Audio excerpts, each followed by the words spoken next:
Hey kids, today we're going to learn about Tank Man. You may look at this image and think, what a silly guy, standing in front of three tanks like that. But what if I told you, this silly man is among some of the bravest people in human history?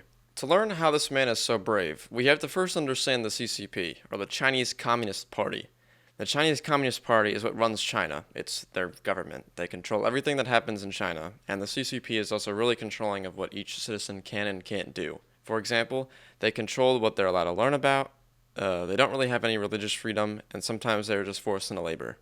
This still happens today with Buddhism, Taoism, Islam, and I'm going to butcher this word, and Catholicism being the only five legal religions to practice in China.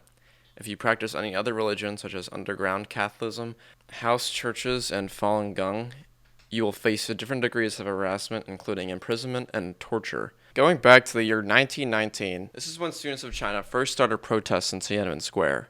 These were called the May 4th protests, which had around 4,000 participants. This will be important later. They were protesting against Chinese imperialism, which means that they were extending their power with military force, and the citizens of China did not appreciate it. Then the dictator Mao Zedong came into power in 1949, and he led a revolution that placed the Communist Party into power. The dictator Mao Zedong was easily one of the worst dictators in power ever.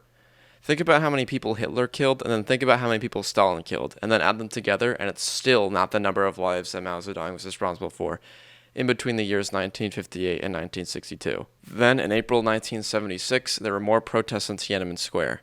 This time, they were protesting against the Gang of Four. The Gang of Four implemented some more harsh rules and also manipulated the general media with propaganda. Then, in September of 1976, Mao died and more moderate communists took over the government.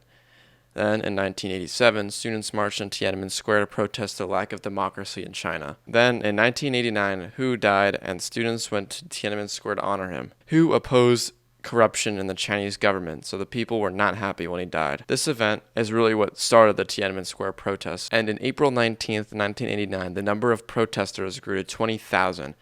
And on May 4th, this is why the other thing was important, a huge rally marked the anniversary of the original May 4th protests in 1919. After about a week, on May 13th, the students began a hunger strike when the government refused to talk to any of the protesters. Then another week passed by and the Chinese officials declared martial law. Martial law means control of people by a government's military instead of civilian forces, often during an emergency.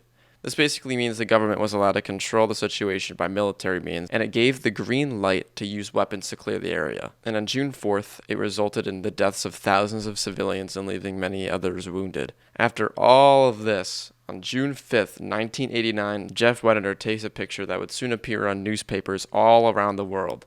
This picture captured a man holding a grocery bag standing in front of four tanks that were deployed by the Chinese military. No one knows who this man was or what happened to him. This action helped raise awareness of the Chinese government all around the world. Granted, China didn't really change too much after this event, but at least we all know it happened.